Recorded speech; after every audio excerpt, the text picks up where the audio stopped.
Hello, everyone, and welcome back to another episode of the Extrospective podcast with your host, Zach Villeneuve-Snell. Before we start today, I just wanted to take the time to thank you all for your continued support of the podcast. The support in the last few weeks has been incredible. We're really on the up in terms of views, in terms of streams and shares, and the support has been far more than I ever could have anticipated. We only started this thing in September and we're really on a roll already. So I can't wait for what 2023 will bring. Today's episode is once again sponsored by Runner, which is the first of its kind, #1 fully automated running coaching service. Whether you're training for your first marathon, a faster 10k time, or simply couch to 5k, you'll be guided by an expert team, including Olympic marathon runner Steph Davis. Download Runner, spelt RUNNA, from the App Store and take your running to the next level today. And with code ZAK, ZAK, you'll get your first 2 weeks free to see what all the hype is about. In today's episode, I am joined by Ben Chai, who is an entrepreneur, international speaker, actor, and author who specializes in creating success blueprints for companies and entrepreneurs, training millions of people across 70 countries. I came across Ben's work during my marketing campaign for TEDxSurreyUniversity as I was researching previous events, and came across his talk on social magnetism, which now garners over 1 million views on YouTube. Ben is highly charismatic and an inspiring individual, and in this conversation we visit his greatest setbacks, his personal development, and a little window into his public speaking success, and how he has gone on to use that information and use that experience and wisdom to share with his clients. Ben is a seriously fascinating individual, and we really delve deep in this one into his psychology and how he has ended up where he is today, which is pretty successful, judging by what I've seen anyway. So without further ado, welcome to the show, Ben Chai. Unless you want to change yourself and you're willing to do the work, nobody can change you. I'm constantly trying to save the world at my own expense. On the aeroplane, everyone started clapping and asked me to read another book. Tip that on its head and try not to please people. Said, look, I would never be on stage if it hadn't been for you. You're a terrible singer, so Simon Cowell laughs at you, so what? I met Matt Smith, who played Doctor Who, and I've always wanted to play Doctor Who. I was one of those first pioneers in renting to students. I was a Microsoft engineer. I used to get under the table and fix things. I've traveled to over 70 countries. If you're able to not care about how you look, then you'd have a lot more fun in your life. Hey, nice to be here, Zach. I've introduced what you are, and in extrospective podcast style, would you like to introduce who you are? No, I wouldn't. That's really a tough question. Only because we change as we meet different obstacles or various things happen. So recently I've been through a little bit of a heartbreak, which has caused me to reinvestigate my entire life. Yeah, and thinking, why has this happened? Because, you know, when everything is going smoothly, and then like I'm thinking, I always do this. I always introduce a guy to someone I'm seeing, and they do things behind my back. So Oh well, so I'm very sorry to hear that. So learning about me is quite interesting. I think a lot of people find it challenging to do that. One of the tests that I've done recently is called the Enneagram test. I don't know if you've heard of the Enneagram. And it's not so much as a personality test as it looks at why you do the things that you do. And so I had to go way back into my childhood and you know, the things that happened to me, you know, even before I was born. So it was like, okay, my parents were expecting me before they got married and stuff like that. And so I called my mum. So, Mum, did you want me or did you get married because of me? You know, so just dealing with like why am I behaving in such a way? And so the Enneagram, if you like, the investigation on me said that I'm probably one of the nicest people on this planet, but because of that, because I don't have much of a selfish gene, it's causing me immense problems in protecting myself from these kinds of disasters like heartbreaks and so on. Sure. Yeah, and that's what you're describing there is almost the internal processes that I've tried to go through in terms of introspection, right, and Right. understand those exact same things and how they relate to me. And that's why I started the podcast. So I'm really glad you opened with that, because Yeah. this is all about understanding an individual and their lessons from life, and ever going lessons, right? It's not like you just stop learning at any point in your life. You're still learning to this day, which is a blessing and Yeah. a curse, I suppose. Well, I mean, because I'm not so much as an emotional person, it's forced me, that, and my daughter actually forced me to really look at the emotions that probably have been suppressed for a very long time, and deal with some of these issues. A bit like the TED talk I spoke about, where I was doing extreme reading. So I was literally trying to get thrown off of things, thrown out of places, because that's the worst rejection you could face. But why am I putting myself into those positions in the first place? That's what it was about.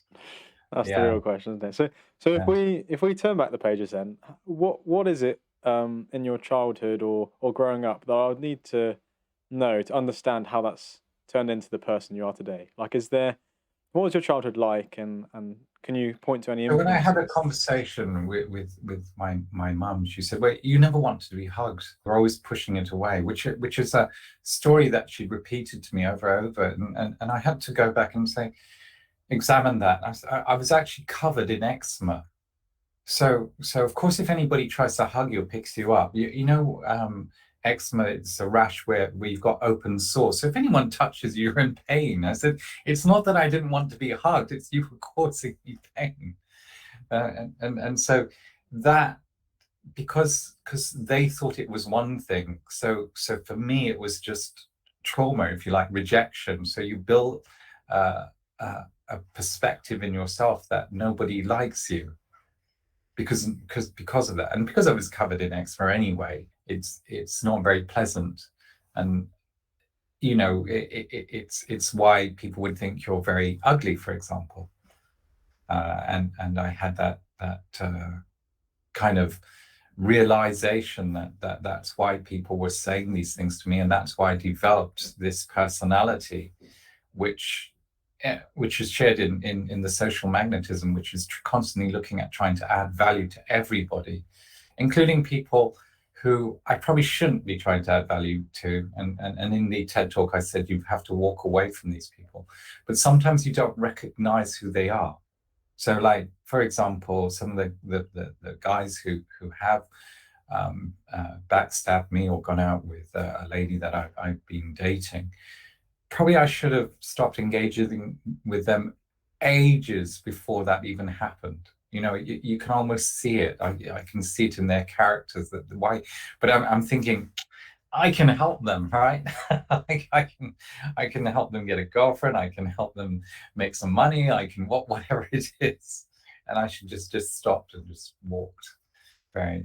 So that's part of it. The Enneagram said I don't have sufficient selfishness to protect myself from those kind of scenarios. Right. It's same with some of some of the business people I've had in my life who I've had to they're no longer in my life today. But why the signs were there when one of them was, if you like, I put myself out to go and fix the servers. They something, they'd all got infected, and it was really important that I be with a lady who I was totally in love with at the time, and been seeing for 3-4 years. So I went and fixed it, and he didn't care. He didn't pay my bills, blah blah blah blah. Just didn't care about what the impact of me in my personal life. And on reflection, I should have said, no, I'm going on this thing. Too bad if the servers don't work. Yeah, because that was more important to me. But I'm constantly trying to, if you like, save the world at my own expense. Yes. Yeah. That was almost the impression I got from listening to your TEDx talks, and I suppose that must in some way relate back to your earlier years, insofar as wanting to be a people pleaser, maybe being too Yeah, too agreeable. Um, I remember listening to your talk, and one of the things you mentioned was growing up in a culture of saving face and not Mm, admitting weakness. Can correct. you maybe like delve into what that looked like when you were a child, and what the consequences of that's been, and how you've like unlearned it? So, if you like, that saving face, that not being embarrassed in public is still there, and I feel perhaps someone I have been out with constantly wanted to save face. So, like, while you shouldn't talk to the waiters or the waitresses in the way you're doing, I mean, that's their job. Don't help them with their plates, whatever it is. Yeah, but that was their kind of looking good, so to speak. And so, in terms of that culture at the time, it's still prevalent today. People still need to look and go to certain kinds of restaurants. Some of the because I've been dating recently or trying to get back. So some of the ladies want to go to certain types of restaurants, and I have no interest in that. But that's so they can do their selfies, so they can do their looking good on their Instagram, whatever it is. Yeah, and that's that kind of that environment that's taking a bit extreme. But it could be a small thing, like you could be working on a council place, and your child has had taken drugs, and you don't want to tell the rest of the estate because that's embarrassing. That is looking, that is saving face in some ways, and really you should just say, yeah, it's really, have I messed up in my parenting? Have I, have I not seen the signs to protect my children from associating with people who would give them drugs? So they don't share it at all. And that was, if you like, my parenting. They when they were going through their challenges, they just didn't want to share any of their problems. And I think, again, going back retrospectively, it's probably because their parents didn't look after them or didn't have the manual on parenting to allow them to be who they are, and if they're in pain, to share it. And so it was all about, it's stiff upper lip, that kind of, I don't know if you've heard that phrase before, Zach, but really just grin it and bear it. And I'm trying to sort of piece this together as this whole kind of vision of Ben as a as a child, and just for the listeners or viewers, context. What was the context that you grew up in? Where were you born, and I was born in where Hackney, was this East all happening? Hackney. Okay, The UK was a very racist society in those days. So my first day at school, I was beaten up and by some guy. He seemed like a giant, and I went back to my parents. I said, "What's Chinese?" I had no clue of what race was at the time. So that, if that gives you a bit of a backdrop, that London is so much more embracing to today of international, and it doesn't matter really what you look like. In London, I'll say in London. So there's some other parts, there is still a lot of isms, but in the UK, we're very different from the States. Our isms are hidden. Racism is more hidden, whereas in the States it's really right up front, like, you're XYZ. And you can deal with it when people are in your face, but in the UK, I think it's harder. Like, you don't know. Is that my friend? Isn't he my friend? What did he mean? Like, you have to come over someday. Does he mean like I should come over, or is he just being polite? there's all like the subtle nuances of like what someone means by saying something conversationally, and I suppose you've got to be like so immersed in the culture and knowing what's going on to figure out who you are and how you interact with those things, so you don't come across as someone who you aren't, or Yeah. yeah. So I'd imagine quite a challenging thing. So Yeah, and this whole thing about, like, what's an alpha male or an alpha female, and should you be behaving like an alpha? sure. Sure. Does it mean you have to look good and strong and be in the gym five 5 days a week or 2 days or whatever it is? Again, there's that kind of culture we have. We today we have this also because of social media, people trying to look in a certain way. So to build the picture then, so you're growing up in Hackney and you maybe bullied a little bit and maybe tried to show face. I love the way you say a little bit. Was it worse than a Oh, little bit, would you say? it's a lot. Really? Okay. Yeah. Okay. So you have that experience as a child then, and then moving through to kind of college or sixth form days as you're choosing university courses, what does that look like? What were your interests? Like what took your curiosity at that stage of life? For university, I think I really wanted to do acting, but I didn't have the, if you like, the social skills at the time because of the bullying. And I didn't know how to, I was still trying to please my parents. So I took up mathematics and computer science. And since doing my degree, I've still tried to get on stages, which is why I ended up speaking, on Microsoft stages and training for Microsoft technology and business products. Where do you think that desire came from to want to act? Was it like an expression? I don't really know where it came from. Perhaps it's because, again, that wanting to be liked and trying to prove to everybody, look, I can be more than that person that you bullied. Perhaps it was that. I haven't got to grips with that part of myself to know yet why I want to be this person. But as a result, I am good on stage in terms of teaching and training. And I have been the, if you like, the constantly the top trainer. And perhaps again, it's that wanting to be the best on that stage that made me think about the people I'm on stage in front of and how best to look after their interests.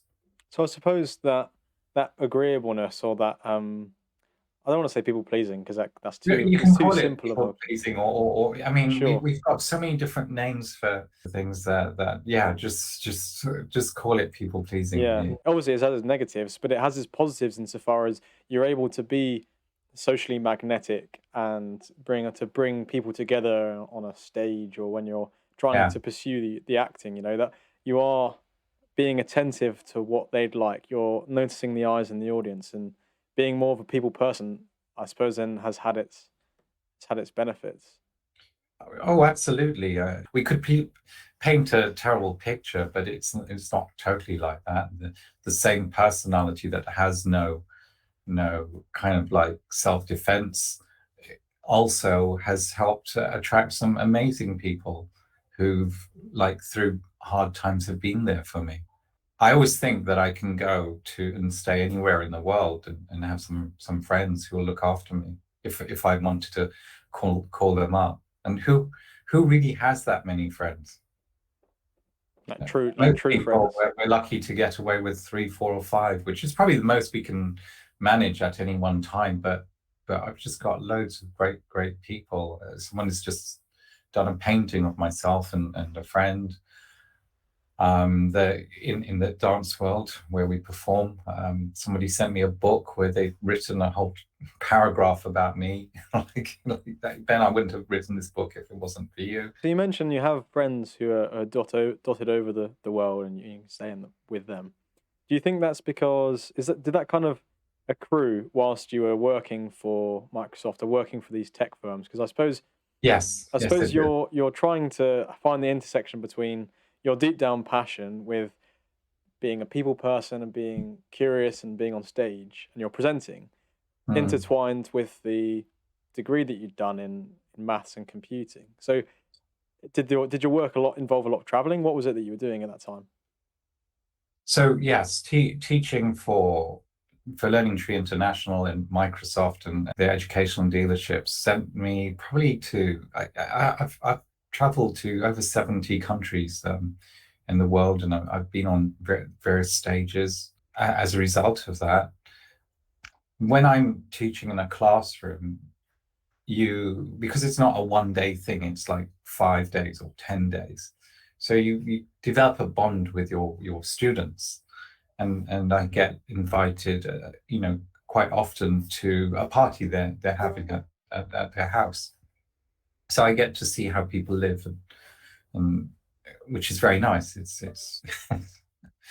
in the different cultures, and I would often bookend the weeks and stay the extra days, so 2 days before, 2 days after the courses, just to explore the country a little bit more, and spend more time with the cultures. It's been fantastic having this kind of personality in terms of traveling, and of course it's all paid for, really.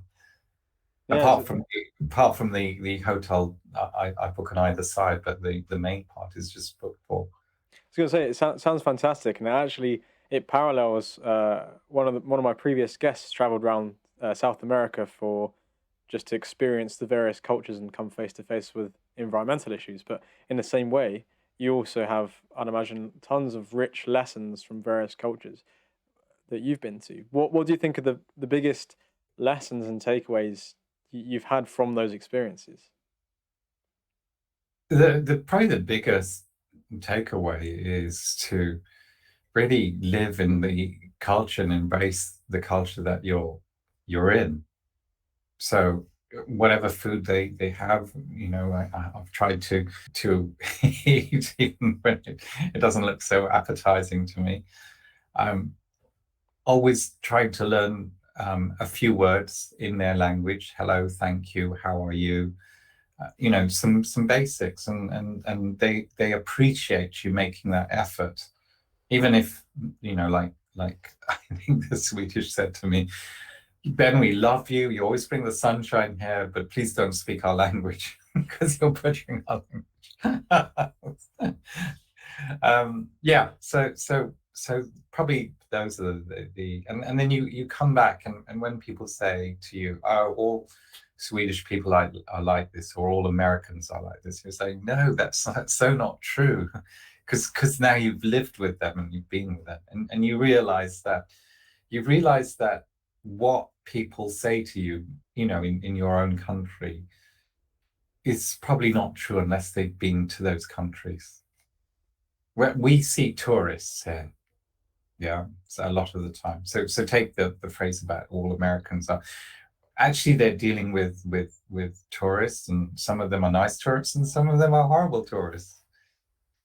And that's it. It's a skewed perception of it, isn't it? Yeah, it is. Interestingly enough, when I was trying to do a little bit of note taking before you came on today, I was trying to see, obviously, the journey you've been on in your career and in your life, and had a quick look on LinkedIn, and it looked like you were doing some podcasting quite a while ago, like 2006, 2007, which is obviously before I saw any sort of podcasting begin. What did that look like? Were you a host, or what was that?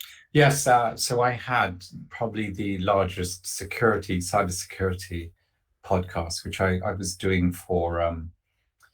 I was the media outlet for the top 500 companies for security issues, and I would be the person who shared about security issues that they had shared with me without attributing it to where it came from, because that allowed all the other companies to defend themselves against cybersecurity attacks. So I was that person, and as a result, there were various companies that wanted me to do interviews with security specialists. So I learned a new craft. I don't think we called it podcasts; they were just security interviews in those days. Right. But how were they uploaded? In what form were they uploaded and digested as the consumers? They were just loaded onto IT Pro Portal, which I was a founder member of before it was acquired. So they were just put there, and a link was put on. It wasn't, we didn't have the SoundCloud and all these things that we have today, and I think iTunes was about, but we didn't really use it. One company we uploaded them onto YouTube and then lost the username and password, so I haven't access to that anymore. So quite a few were loaded onto there, and that would be shared within the cybersecurity industry. Oh wow! So you were really kind of, that's almost like the perfect joining of the passion and the personality with the professional career. You know, being that the face of it, being the person, the communicator of Yeah. those messages amongst the, I guess in those kind of corporate circles. I don't want to stereotype anything, but traditionally, someone who's potentially a software developer or things like that may be more introverted, maybe less personable, but they're very, very good at what they do. So they need an individual like yourself to be able to communicate things and share it around and be a bit more personable, I suppose.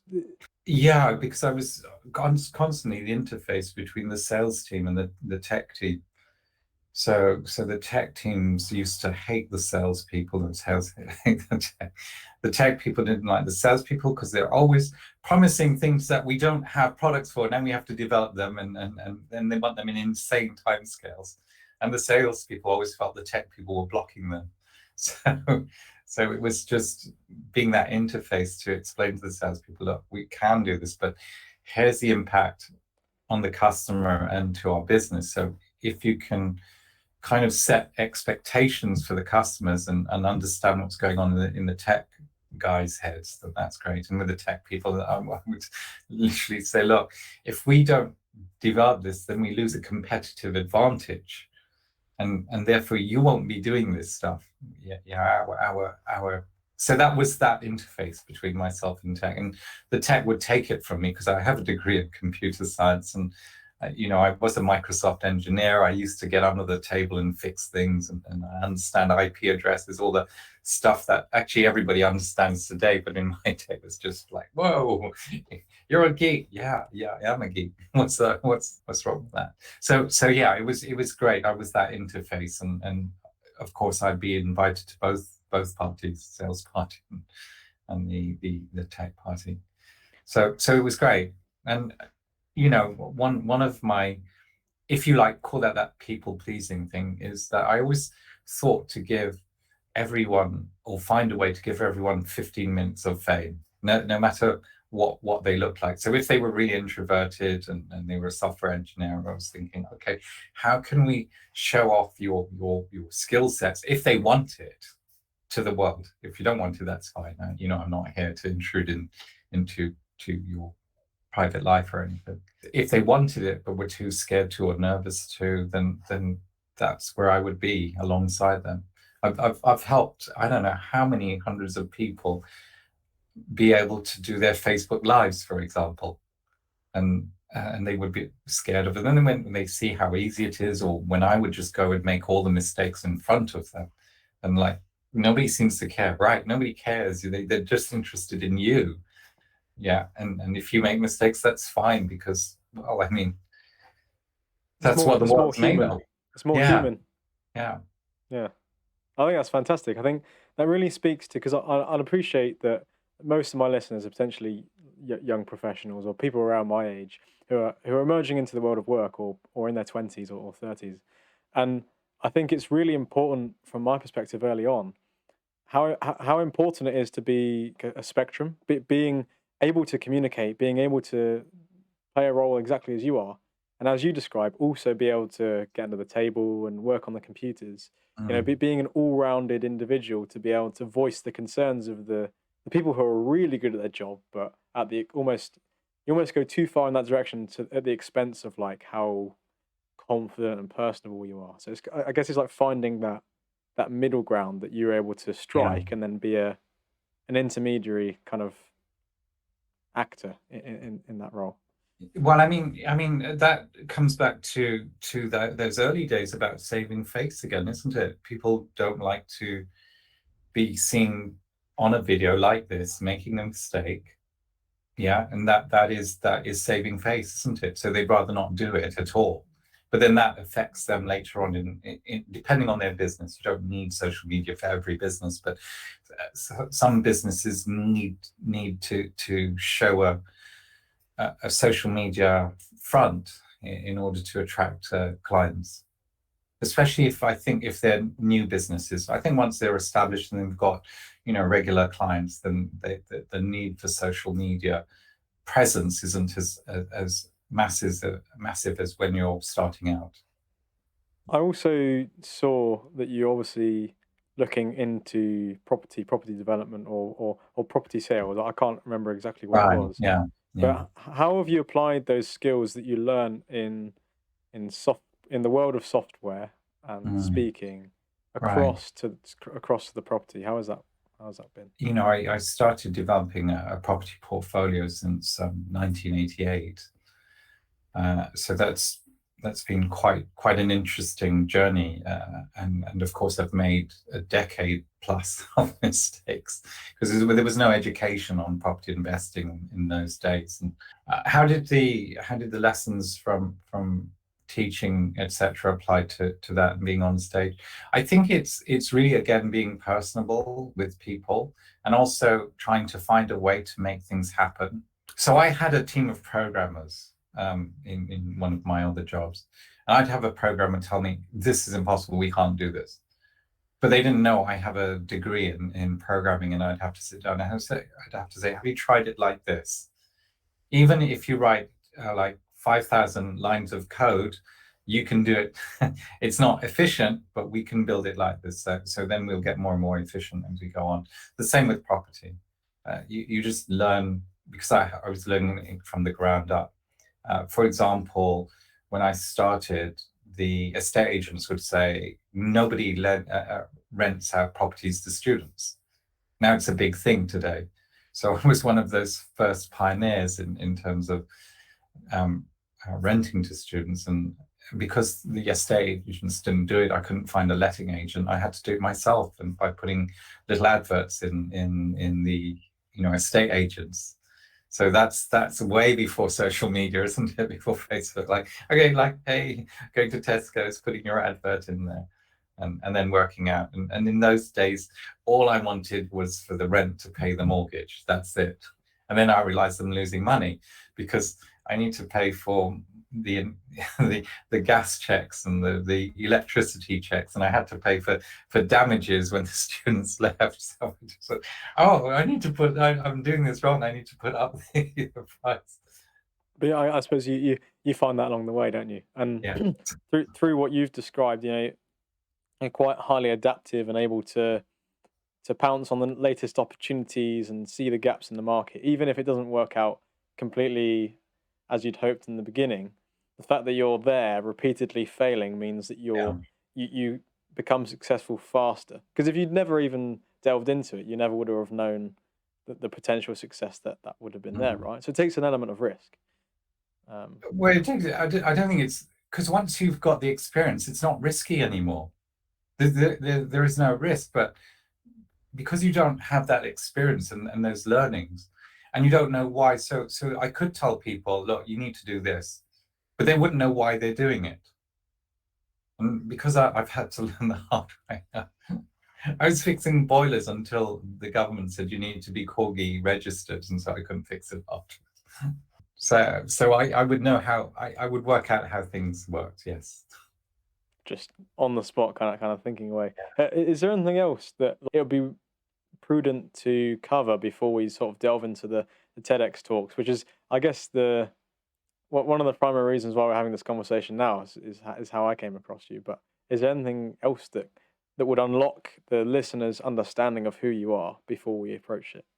I'm going to keep coming back to this Enneagram thing. So because I've got no self-protection, I can't remember what the Enneagram thing means, but that means that I'm constantly out there doing new things and potentially failing, but it causes me to meet new people. So how can that help people? If you're able to not care about how you look, like, I'm just going to go and meet this person, and if they don't want to talk to me, it's fine. Yeah, it's no disrespect to you or them.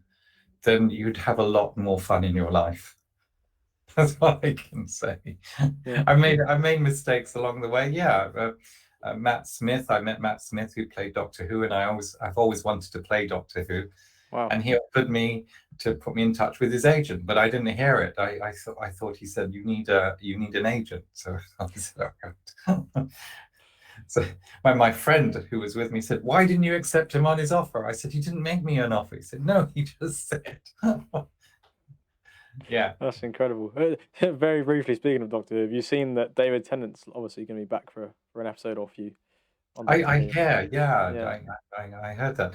You know, this is the great thing about Doctor Who recently, since Jodie, we had a female doctor, and now we've got a person with Asian background as being Doctor Who, which has opened it up for me, because at one stage you could only be white Caucasian to be Doctor Who, and now, so this is why I'm really, this is great news. Perhaps one day, who knows, I could be Doctor Who. Yeah. Well, I guess if you keep exploiting these new opportunities, eventually they might lead you to it. But the journey will be fun. Yes. Never, whether I'm successful or not, it'll be fun, and I'll meet a lot of great people along the way, and I'll meet a lot of not so great people along the way. But that's the journey. And I think that's the other thing. If you want to be successful, I'm really sorry to say, you're going to have to be able to take it's not the rejection, but it's the betrayals from people you trust, and that's part of the journey. And if you can pick yourself up and still be able to find people that you can trust and work with, then it's inevitable that you're going to be successful. But if you get knocked back because you can't take all the betrayals, then it's going to be difficult. You have to change what you want in life. Yes, yeah. I love how all of these lessons are coming out organically from just talking about life experiences, and you very succinctly put it in the TED talk that you actually did at my university, I think 4 or 5 years ago. And it's funny you picked up on it there, but the talk was obviously called "How to Be Magnetic" or Social Magnetism, around becoming someone of value in the way that you can give value to others. What does social magnetism mean to you today? Like, what was that? What is that when you hear that now? I know you've written a book on it. How would you sum it up for the listeners before we delve in? Just the ability to attract great people into your life. So originally it came out of all these networking events that a friend of mine, who was a little like a mentor for me, and he'd invited me to a networking event in the 90s, actually. So it's quite a while before that. And people just kept coming up to me and trying to sell me stuff, or trying to sell themselves to see if I've got a job to offer them. And I'm thinking, but you haven't even asked me what I'm interested in. You haven't even, so I was not interested in talking, and I never wanted to go to a networking event ever again after attending a few of these. So it came out of that. It's like, look, if you want people to talk to you, then be of some significant value, or any kind of value actually, to those people.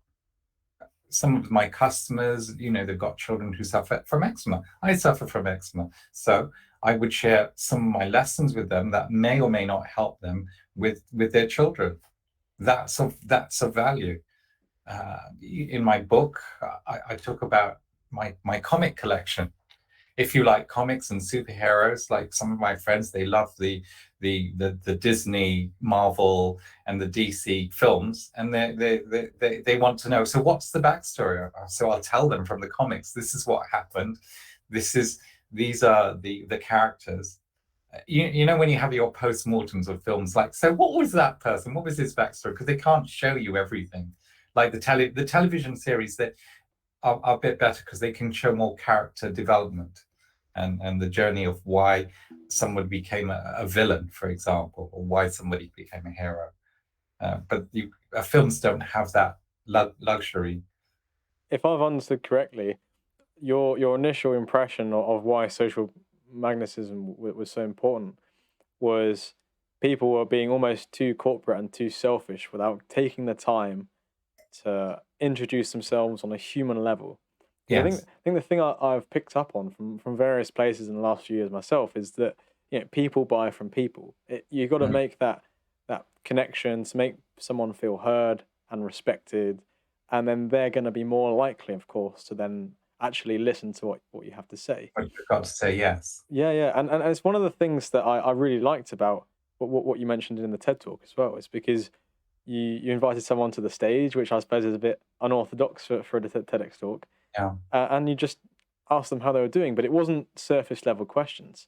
How would you recommend someone listening, if they are that kind of person that goes through the auto response questions of how old are you, what's your name, where are you from? How would you shift the way you ask questions to be a bit deeper and a bit more meaningful? It's okay. So it depends on the person and whether I feel I want a connection with them. So if I don't feel like I want to have a connection with them, if they say, "How are you?" I'll probably just say, "Fine." Like, it's a very English thing, just fine. What do you think of the weather? Yeah, it's all right. Yeah. But if I want to shift it when they say, "How are you?" I might totally ignore the question, ask them something deep, like or not deep. Maybe it's just a current affair. So like, do you think we'll have a fourth prime minister? I mean, we've just been through three. I mean, is Rishi going to survive it? It's like, so I've just taken them out of getting into this "how are you?" You know, conversation, or "Oh my goodness, I love your jacket," because I like jackets. If I see something, where did you get that from? So I would not ignore in a disrespectful way, but I would just try and get out of that auto communication, because if I do say, "Oh, I'm really well," and or if I want to be, because I was like this in the early days, if people asked me how I was, I would tell them. And you could see that they didn't really want to know, but I would tell them anyway, just to Yeah. stop them from asking me that question again. Or I'd see, if I went through that auto response, that they would ask me exactly the same questions the following week, month, or whenever I see them again. So how old are you? So where are you from? And I'm thinking, what's the point of me answering the questions in the Yeah. first place? Yeah. Yeah. So why not break you out of this, and myself out of this, both of us, and let's see if we can have a more meaningful connection between us, and see how I can leave you better off as a result of the conversation. Sorry. Probably today I don't care to leave people better off anymore, because I'm being a bit more like, "Oh, my Enneagram says I don't have any defense, and that's why." So now I was thinking, Sure. I mean, yeah, I guess it's all about finding that balance, isn't it?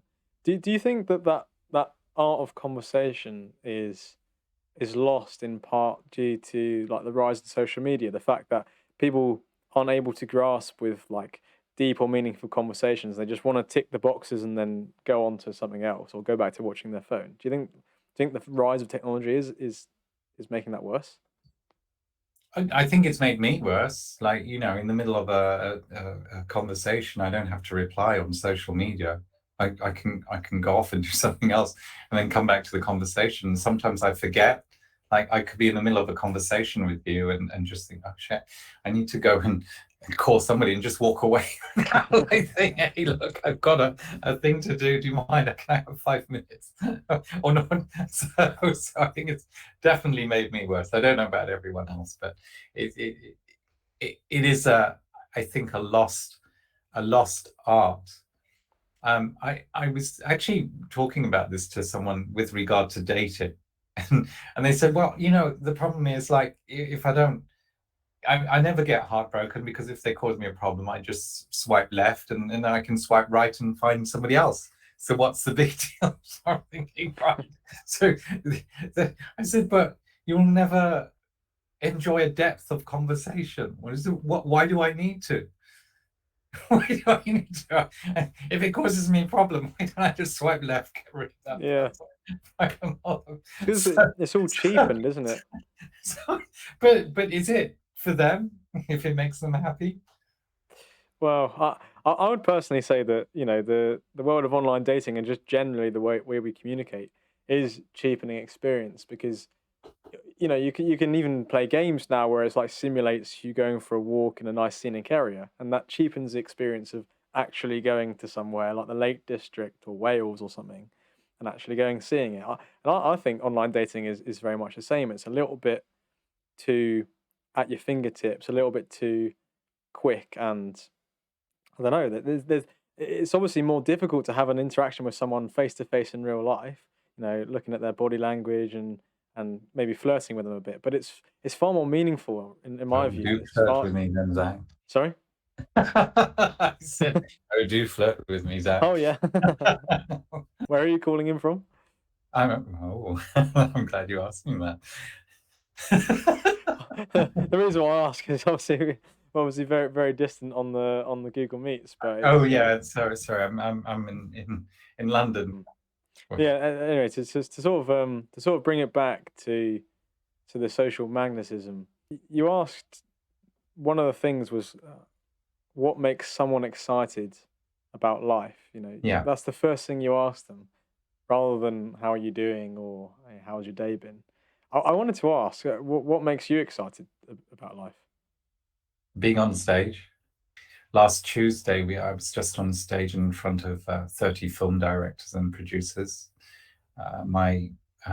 The group that I'm part of did a showcase, and then we invited all these film directors and people along. So it was great, yeah. And before that, I was actually three characters in Midsummer Night's Dream in Greece. So that was fantastic. Before that, I've been performing in dance on different stages. So this is not just stage. This is not just me educating people from the stage or in training rooms. I'm developed dance and acting, and let's see what else I can develop. Hey, that would be interesting. So you have really fully transitioned from the tech world to communicating the tech world to communicating, and then to in the abstract sort of narrative world. You're then as an actor. You're out there and pursuing it. It's really interesting to hear the gradual transition there through your life of sort of going from maybe what your parents like wanted you to go down, and gradually finding yourself more and more in the expressive world to the point where you find yourself now, which is acting, which I think is an incredible sort of journey to go along. Yeah. What's been like your biggest fulfilling roles in recent years then as an actor? No, I haven't had any big fulfilling roles. I'm still looking for a casting agent and so on. So I would just say the stuff that I've done, really, nothing massive yet. Right. Okay. Yeah. So, but lots of lessons and lots of improvements to try and Yeah, build a resume. absolutely, and build up my ability. I think a lot of these things take a journey, and it's a journey that I'm willing to go through. One of the lessons I've learned in life is that if you want to be good at anything, it normally takes 3 to 5 years of just constant doing it, and I'm still not constantly at it at the moment, and till I'm doing it, and until it's totally immersed in my blood system, then perhaps I'd say I've arrived. But that's not yet the case. Amazing. Yeah. So I hope that paints a picture, as we're sort of talking about the TEDx stuff, of not only what you're sharing advice on what other people should do, but also how you're applying that in your current endeavors, I suppose. I would actually these days never tell people to do anything. I never give anybody any advice. You want some advice? It's going to cost you.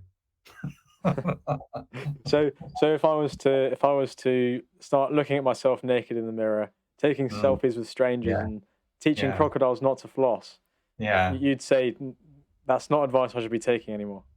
I think that's my journey. So other people have found other ways to do some of those things. So I would say it's my journey, and it's a journey that's worked for many people, but it's not the only journey. Does that make sense? It does, yeah. Yeah. I guess you kind of abstract out the general lessons that they're not specific applications. But for example, with the don't teaching a crocodile to floss, Yeah. sounds very odd, but I'm sure you could apply that sort of mentality of I mean, could you just very, very briefly explain It's what that like is? it's like trying to teach a narcissist to be nice to other people. All you're going to do is be used and betrayed somewhere along the line. So so it wastes your time and it just annoys them, and they're still going to behave themselves. There is a story actually about that where, and many people watching or listening to this podcast will know this story. It's where a scorpion asks a frog to help him get across the river. And the frog said, no, I won't do that because you're a scorpion and you'll sting me and I'll die. And the scorpion says, no, because I need to get across, I'm not going to sting him. So eventually he convinces the frog to take him across the river and stings him in the middle of while the frog's going across. And the frog says, but you promised this, and the scorpion said, I can't change my nature. I thought it was Right. I really didn't want to do that. So I don't know what's, if you look at the comments on the TED Talk on the YouTube, there are people who said, look, I'm a crocodile, I don't know what to do about it, and I'll say, well, have you tried this and this? And so they've actually reached out, but you can't, unless you want to change yourself and you're willing to do the work. Nobody can change you, and it's best to just walk away from those people. All it's going to do eventually is make you very angry, make you very upset, cause a lot of internal trauma that nobody will really understand. And the crocodile is going to carry on ripping people off if they're a scam artist, robbing people. There are people I know who've come out of jail and they're so-called respectable business people, and they're on TV as respectable. But when I've gone through their accounts, they're not respectable at all. I've gone through their businesses, and this is not me even being involved with their life. It's just that my friends wanted to do some work with them. I've just gone to. In the UK, we're great. We've got Companies House, so you can have a look at people's finances and how they've been treating other people from a business perspective. So I don't know how often, if you're a crocodile or a scorpion, and you're still going to get bitten and stung. I think there's another phrase of similar like to that as well. Someone pointed it out to me. Never teach a pig to sing, because it annoys the pig, and it wastes your time and it annoys the pig. I suppose all of the things point back to the same kind of lesson, which is, if you don't want to, if someone needs to want to help themselves before you can approach them with the guidance or advice. They've got to almost reach out for it, because I feel like we also live in a culture of a lot of people just try and give unsolicited advice, right? I guess that kind of speaks to this thing. And then I was certainly one of those people who would give unsolicited advice, because I could see, Zach, he's an amazing guy. If he does this and this is what's going to happen. And sometimes it would be accepted, but really, unless it's asked for, I should not have been doing that. So these days I just, oh, I'm so sorry to hear, that's terrible. Just being more of an ear, though, because that's also what people need, right? You're just like, oh, okay. Yeah. So what do you think, man? Oh, I don't know. I mean, I'm not really. No, what I really want to know, are you so sure that you want to hear it? Because I'll get very upset if I share some advice with you and then you don't want to deliver on it, and then you come back to me next week and complain about the same old stuff. So we can just go and just drink, and you can just tell me about your stuff. I'll listen. I mean that's what therapy is, right? Well, that's what therapy is. Somebody said to me, like we had an issue, myself and this person, and they wanted to get therapy for it and stuff, so they did, and then nothing helped, and we ended up, I don't know whether I'm allowed to say this in your podcast, but we ended up going out, and we had 9 old fashions each. So we got really drunk, and we got all the issues out. And the guy said, this is cheaper than me getting therapy. I'm like, if I'd known all of this stuff, I'd never have had all this. Well, one of the questions I had actually that I've thought of during the conversation, just on this on the magnetism kind of realm of things. Do you think there's an element of the crocodile and the lobster within each of us? Like, do you think it's as simple as saying some people either are or aren't, or do you think there's something that each of us have to contend with? Yeah, I think you're absolutely right, Zach. I think we all have a piece of crocodile in us, and sometimes it's unconscious. For example, you could be talking to me, and I might not look like I'm listening to you, or I might not act on something, but I have listened to you. But it still made you think, oh, look, I don't really want to talk to Ben anymore because he doesn't seem to respect me. So it's something that I've had to learn, is to just really be focused on looking at you, even though I'm thinking 5,000 other things in my head, and just say, yeah, right, okay. And then do active listening and repeat what you've just said to me, just so that you know I've heard what you've said. So yeah, there is that kind of aspect, I think, in all of us. But that's our ongoing journey, isn't it? That's us constantly looking and developing ourselves. As my son always tells me, we're always the hero in our own journey. Yeah. But if we can break through and realize that we're not heroes or villains, we're just people growing and trying to look at our own, the crap that we tell ourselves, and see what is the reality, then I think that's more helpful.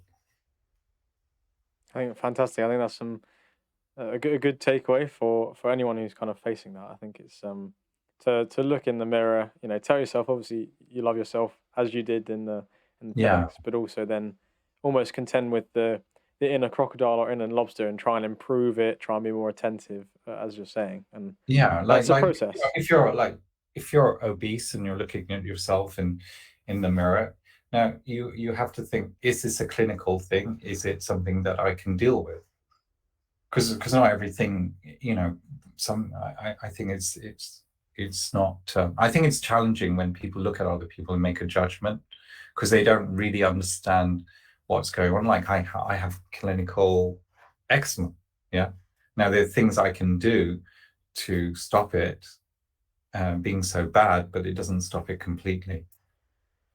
So I still have to look in the mirror and say, okay, you've got eczema, it's fine. I still love you, and you're just amazing then. Yeah, and you've helped all these people, and you're not going out there trying to hurt other people. So that might be a self-talk that I've got, or Mm. but I have to accept the way I look. I can't. I have to wake up with myself every day. And perhaps part of the crocodile in me is me not wanting to fix my eczema, because it gives me attention, because I can complain about it and people say, oh, Ben, I'm so sorry you're suffering from this. Does that make sense? So now I Yes, can, yeah. It's almost like you can become addicted to being the victim, right? yeah, Because you get the sympathy from it. yeah. Mm. Yeah, and that's again why you have to look at yourself and just say, look, I'm going to love you anyway, whether you want to play the victim, the hero, whatever it is. Yeah.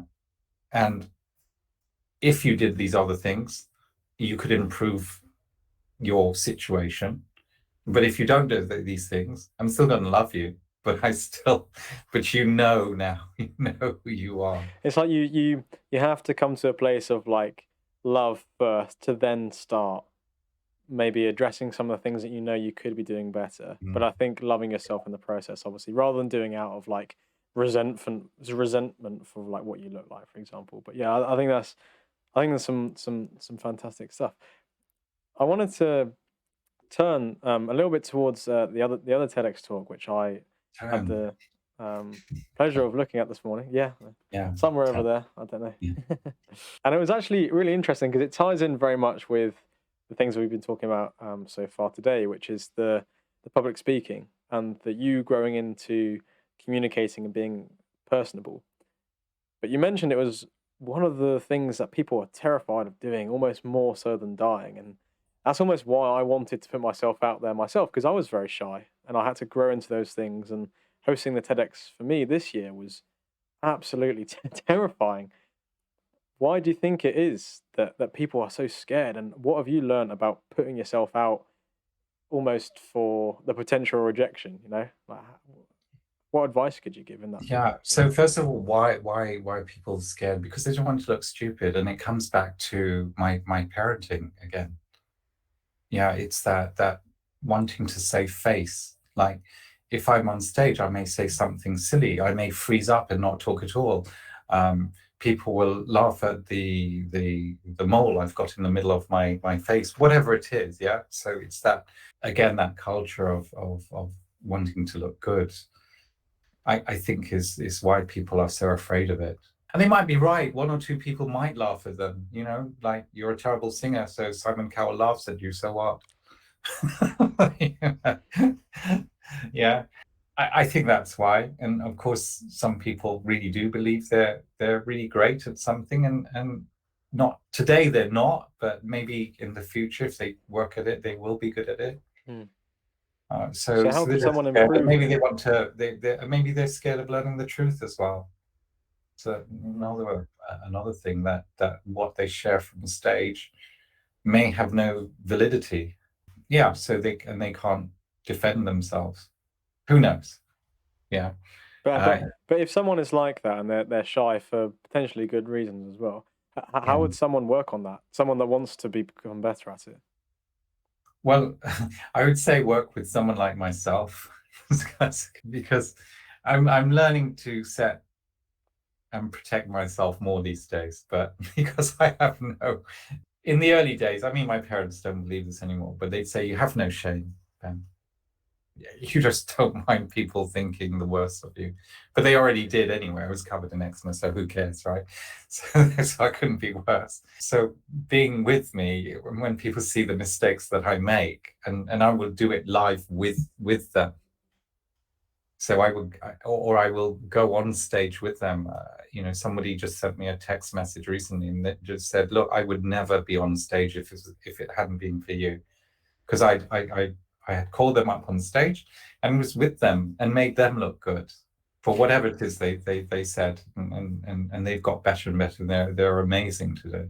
So I would say find someone like me. There's lots of people like me out there who just, yeah, let's have a go. It'd be fun. Oh my goodness, we screwed that out or not. Let's delete it. Yeah, I guess that's exactly it. It's funny people like yourself who are already out there. Speaking in front of, let's never talk to them again. Yeah. And then we go and have a drink about it. Or if they don't drink alcohol, we go have a coffee or an orange juice. I don't care. I think gradually exposing yourself, right? Yeah. Yeah, gradual. I like that phrase, gradually exposing yourself. So I'm not someone who necessarily feels the fear and does it anyway. I'll just keep pushing my boundaries until they're past that fear level. So okay, we've done this. Okay, that's really good. Okay, tomorrow let's do a bit more and just push the. It's a bit like exercise. If you can only do 5 press-ups, do 5 press-ups, and tomorrow try 6 until you can get to 6, and then 7, and then 8, and then 10, and suddenly you're doing 100. You know, so again, you know, okay, you're scared to be doing public speaking, so why not go up with a friend? Why not get interviewed? Just say, hey, listen, I set up TEDx Surrey. I did that. Will you interview me in a podcast on how I did it and lessons I learned from it? So you know, that's gradually getting, and yeah, I can tell people how to get hundreds of interviews if they wanted it. So it's just, yeah, as you say, gradually, you know, exposing yourself to it. One person I took into the middle of a field, right? Well, there's no audience. I said, yeah, great. Let's see how you do. Right. Really strip it back. Yeah. Well, but I can't look. I'm your audience. I'm going to sit there. There's your audience. Just pretend it's, and I'm going to listen to you. One person wanted to talk about love. I said, okay, go ahead. Well, you know, no, I said, you want to talk about it? Do it. Just do it. I think they got to about a minute. I said, well, you know, if you want to give a TED talk on love, you're going to have at least 15 minutes of material. Yeah, okay, I can do it. Okay, come back and give, you know, a week later, give me a talk, a 15-minute talk, or 10 minutes or 5 minutes. I don't care. And they said, but what? I don't know what to talk about. I said, but you wanted to talk about it. It's not me. So then I gave them a 15-minute talk on love. But I can do this because I'm a speaker. So I used to play games with other people.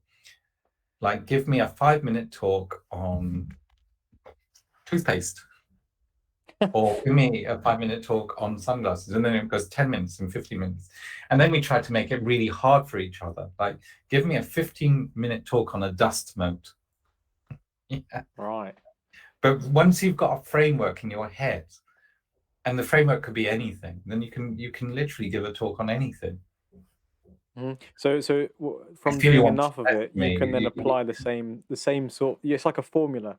You apply the same formula to how you bring the audience on a journey of discovery through about this topic, regardless of what it is. And I really like the way you strip it back and break it down as well, because I think, as we were talking about, the fear of rejection in the light on the stage is very real and tangible if you don't kind of write it down and break it down into its each comparts and really strip it back. Like you say now, you really think about how you put it together. You try and practice that to no one, and then to 5 people and to 10 people, and you're gradually able to find your feet. Yeah. Is that something that you also apply? Because this is something I really wanted to talk about, because I spent this morning laughing to myself, basically seeing videos of you reading out loud in public places in what you call extreme reading, which is also something you mentioned in your TEDx talk. Yeah. What's extreme reading, and why did that come about? Okay, so before I move on to that, if I can just share a little bit again about the public speaking. So because I'm a teacher as well, with a 15-minute talk, if I can just help people want to do things like TED Talks, really it's 13 minutes, yeah, because you've got a minute of introduction and a minute of summary of your talk. So it's really 13 minutes, and within 13 minutes, you really have only 3 points, major points that you have to make. So if you've got 10 points in your talk, you need to get rid of the majority of them and just have 3 major talks and find a story from your life to illustrate it, because TED Talks are about stories, yeah, that empower people, and that's what it is. So in that framework that I'm working with, that's what's going on in my head. And so I've got 3 points. Now, the next thing is, how can I engage with the audience? Because it's about the audience. Now, I made a mistake. Yeah, I forgot that my wider audience is actually YouTube and the TEDx platform. I was only thinking about the audience that I have in front of me. Yeah, so that's that. And I made that mistake with the Cowardice and Courage TED Talk, because originally the title was Lessons from a Recovering Coward. And a friend told me, well, you're not really a coward because you're brave. And I stupidly listened to them. But the original title should have been there. So that was my mistake, because I'm engaging also in social media. Yeah, so I made a little mistake there. And that's probably why that TED Talk has only had 300,000-ish compared to the million that the Social Magnetism one has had, which is slightly different. So there are ways of breaking it down. So I've got to engage with the audience. I've got to start well. I have to have a middle place that is a good point, because in any talk you've got a wave, yeah. So I want to have a middle that's great, and I want to end great. Those are the 3 things. And they have to be engaged with the audience in some way. And that's why I started both with a question, but not just a question, because when people ask a question on a stage, they don't really care about the answer. So you have to give feedback about the answer. Okay, so, like 40%, 60% of you have put up your hands. You know, so that way they know it. Another way of engaging with the audience is when so quite often I will meet and greet people before they come into the stage. I'll have met them. So I can say, well, John out there, where's John in the stage? So again, the audience think you're with them. So these are just things. Obviously, I can't do that with social media. I don't know who's listening and talking to me. on social media. But if that gives you an essence of a very quick framework to help you, if you want to be on stages and speak publicly, just think about roughly 1 point for every 3 to 5 minutes. I think that's Great. very valuable. Thanks for sharing. All right. So the next extreme reading.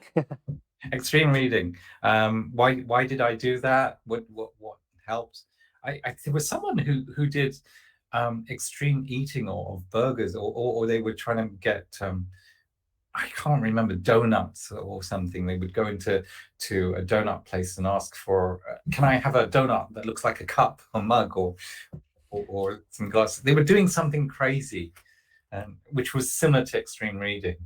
That came because I just was trying to deal with my fear of rejection. So coming back to your original point, this is people pleasing. So, okay, let's try and tip that on its head and try not to please people. Let's try to just do things where people are thinking, okay, he's an idiot, and let's get him thrown off. Let's get him thrown out. And probably the scariest was me being on the airplane. And the second was being at Battersea Power Station, where the security, my friend ran away from me. She said, if you do this, I will not be with you. But then I didn't see that she got behind me and she was videoing from behind. And you see a security guard coming towards me. And then you see him take out his lunch and starts eating and watching. And then you see everyone from her camera videoing me. This is like... So just for the listeners' benefit, extreme reading is just reading out loud randomly in a public place. Yeah, it's just getting any book. Yes, there's a book called Social Magnetism, and just reading aloud in a public place. You're not allowed to read something political, religious, something that is deliberately offensive. But it might be in the middle of a restaurant, it might be on the underground, it might be on a plane, and you're just going to read, but you could be thrown out or shut down as a result of reading. In the theatre, somebody was sitting next to me. I was invited to see a friend. She's a top opera singer, so I had a guest pass, and somebody sitting next to me asked me what I did. So during my extreme reading journey, I said, I do extreme reading. And he asked me what I did.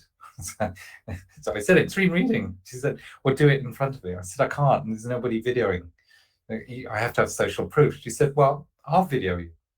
Anyway, so I said, okay.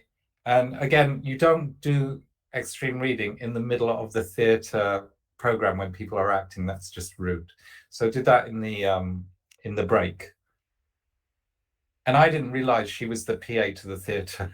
She said, afterwards, they said, would you come and open our acts? We'll pay you for this sort of thing. Isn't that nice? The other one was a cinema during the adverts where people are kind of talking anyway. So yes, so those are examples of just getting up, reading a book, any book, children's book, book on whatever. I've written financial reports. I've read the back of a credit card on the underground. Twice I got kind of shut down. One by someone who thought they were being videoed, but they weren't in the video at all. And this was in a bookshop. They said, I'm going to report you to the manager. I said, okay, you can do that. But my friend, who was a policeman, was just delete it. But he said, we didn't video it. And just said, didn't want hassle. But we recorded the conversation with the person getting angry. Yes, yeah. I was going to ask, what did you learn the most? Was it the fact that the different responses you had, you just learned more about people, or did you also learn in the process your own confidence? So my confidence went up because, I was offered a job. A barber who'd seen the YouTube video invited me to come and do extreme reading in his barber while people were having their hair cut. So it was all really positive. On the airplane, everyone started clapping and asked me to read another book. I was like, okay, it's like, because I read the entire Mr. Men. It was just a small thing, but I was doing the little voices and saying, Mr. Tickle. He reaches out and he tickles you. I think it's just because it's so novel, right? You don't expect someone randomly on the plane or on the ground to just start reading a book out loud. But I think I'd love it because it's just everyone, especially it kind of relates back to the magnetism in a way, in terms of the way that we're all just staring down our phones. No one wants to make Yeah, conversation anymore. yeah, By putting yourself out there, some people realize, oh my gosh, like I can talk to this guy, I find it funny, with just a complete stranger. So I feel like it opens up those conversations, yeah. doesn't it? I actually caused a fight. Oh, really? Yeah, on the underground, because I've done it 3 times on the underground. The, the third time, my friend said, "Go on, I want to see this." So, right. Anyway, so I'm reading, and some guy says, "Look, I don't want you reading aloud." Okay, and then the guy next to him says, "No, I want him doing this," and they started arguing about whether I'm reading or not. So I just thought, I think I should get off at this this next thing and catch the next underground. Wow. So, so actually, these two started arguing with each other. So maybe you're spreading the positivity, but also spreading conflict at the same time with what people want, right? It was it was hilarious. They totally ignored me. Just having this Yeah, you're there just reading away, oblivious to the. Amazing, and it inspires me to actually go out and try it. To be honest, because yeah, I kind of draw very at the very base level. I draw parallels between that and I went clubbing sober when I first started going clubbing Yeah, so I didn't require alcohol to get over anxiety, right, which a lot of my peers right. did. Yeah, And I felt like that was also like you're gradually putting yourself in an environment which is uncomfortable and gradually mhm, learning to be okay and comfortable with it. And yeah, I yeah. suppose it's the same way with this extreme reading. So I might give it a go. I might see what it's like. Well, I did start out like, here's here because in the cowardice and courage thing, I was really extolling the valuableness of being a coward, really, and how being courageous can actually get you into a lot of trouble. It's caused it's caused some races to be totally wiped out because they wouldn't run away. Yeah, Right. I uh, mean, that's the they, biggest lesson from martial arts, isn't it? It's the the, yeah. the first thing they teach you in martial arts is if you can run away, do it. Well, a friend of mine, he's hospitalized people, and he wished he'd run away. Mm, So anyway, part of that talk is just giving the two coins of people would say running away isn't cowardly. It's actually brave but anyway, people from the external would think you're a coward because you've run away from the situation. So um, yeah, that really that extreme reading was also me trying to deal with me also wanting to develop more courage in my life by dealing with other situations. So I've done my normal trick and talked too much and forgotten the question. So what's the question? Okay. I mean, we're just going off on a conversation about this I'm so extreme reading sorry. stuff I'm now. sorry, Zach. So No, what was no, I can't even remember now. But it was something to do with the extreme reading. But I think Oh, it we've was. I think probably. I was going to think about your being sober, and Oh so yes. yeah, no. This is because you did that gently. So yeah, I was really nervous about doing extreme reading. So the first few times I did it was actually in a noisy club, so nobody could hear me anyway. The music was so loud that I was speaking loud reading the book. No one could hear me. It was fine. And then afterwards, I thought, well, I'm not really learning anything, so I I need to go.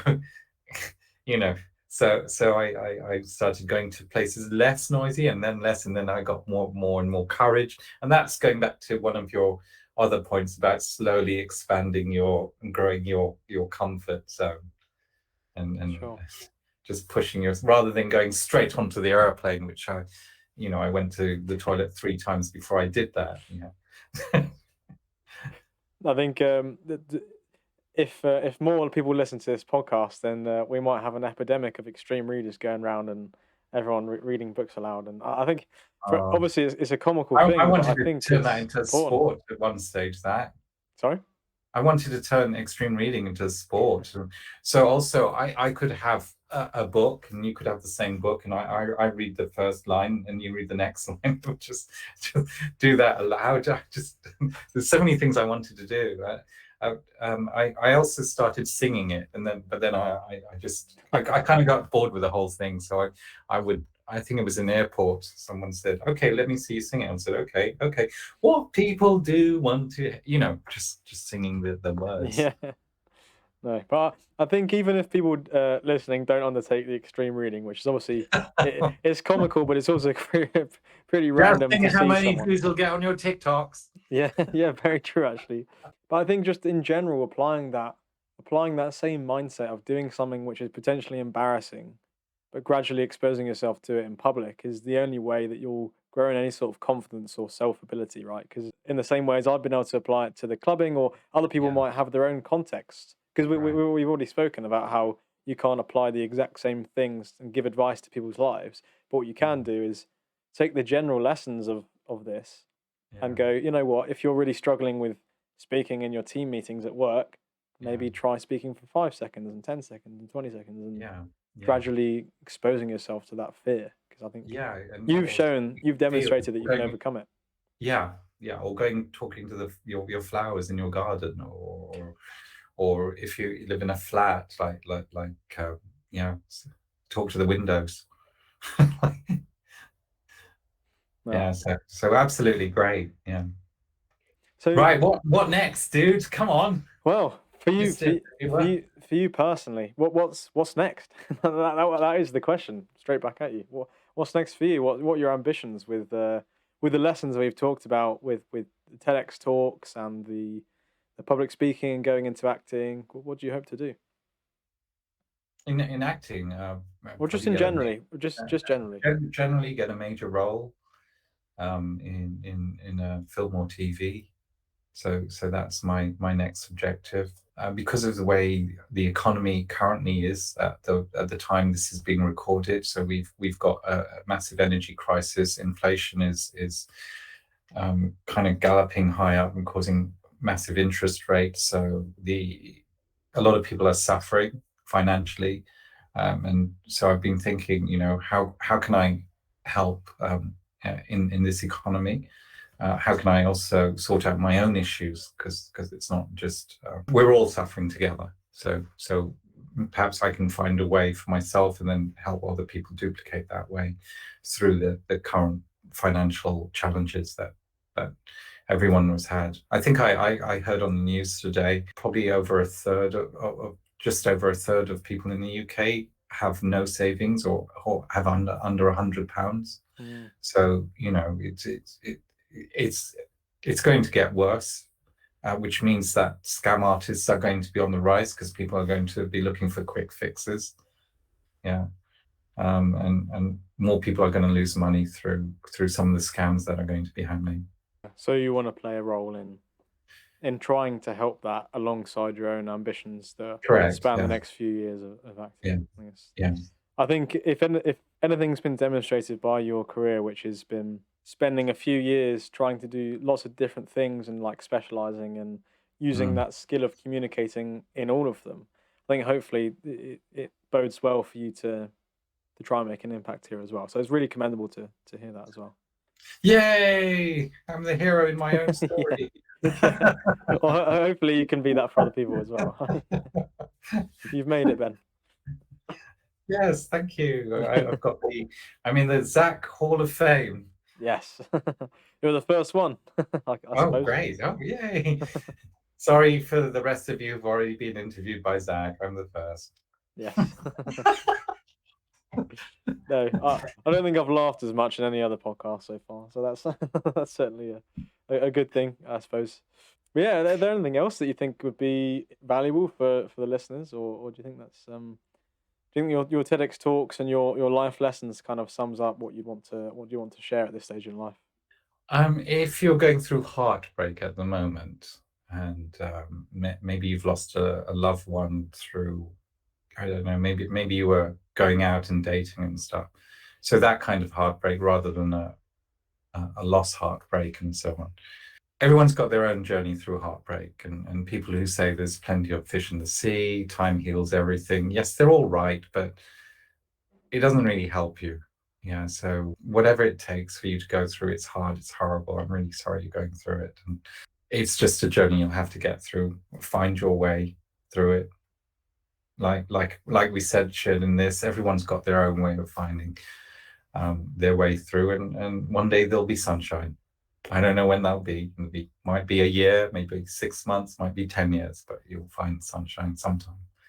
And if you don't, you can always phone Zach up and ask him to interview you. Yeah. Free therapy sessions before I become a psychologist. So that's one piece of advice. The next piece of advice, oh my goodness, how long do you want me to be here? With regard to social magnetism and cowardice and courage, I don't really have anything else to say on those topics. They are, this whole art of communication, which social magnetism, which is based on a really great book called How to Make Friends and Influence by Dale Carnegie. So it's a kind of a modern version of that. Communication is ongoing. So how I communicate with Zach is going to be very different with how I communicate with Fred or John or my mum or my son or daughter. And you just have to understand that. Some people prefer to communicate on email, so you have to be really good at writing email. That's good. Some people prefer WhatsApp, so you have to be good at writing short messages. Some people prefer conversation. Some people prefer face-to-face. So try and learn these different ways of communication. And you're constantly learning more because they're all our cultures. We're multicultural, we're multi-situational. People have so many isms and traumas, so you're going to have to learn the way to communicate with them. Some people like to be shouted at. One of my friends, Ben, I just wish you'd shout and tell me off. Will that help you? Yes. Okay. So me trying to be nice to you? No, that doesn't help me. Okay, fine. So just find the way that they prefer your communication. I think that's another huge tip. If I had time, I would write Social Magnetism 2 and 3. Right. Because there's just so much more. Social Magnetism, the book gives you the essential foundation of communication and connecting with people and how to attract great people in your life. But there's so much on that foundation I can build on. And that leads quite nicely to where people can find you and where people can pick up the book. If listeners have been inspired or want to know more or want to reach out to you, how can they do so? Yeah, so LinkedIn is Ben Chai. My Instagram is Ben Chai Official. If you want to, so my Instagram currently has a lot of more businessy kind of content. So that's Ben Chai Official. It's free. I don't sell things on my Instagram yet. One day maybe. LinkedIn again. I don't really post much on LinkedIn, but I'll eventually get back to you. And I've got a website, Ben Chai Official. So those are all different places you can connect with me. And eventually I will get onto you. Depending on your question. Yes, yeah. Thank you very much for your time. I really appreciate you taking the time to break down the two viral TEDx talks that you did and understand a little bit more about yourself as well, the context in which you're approaching that. And all the best as well for your acting. I'll be rooting for you as the next Doctor Who whenever that is. I'll hopefully be following. So no, that'd be great.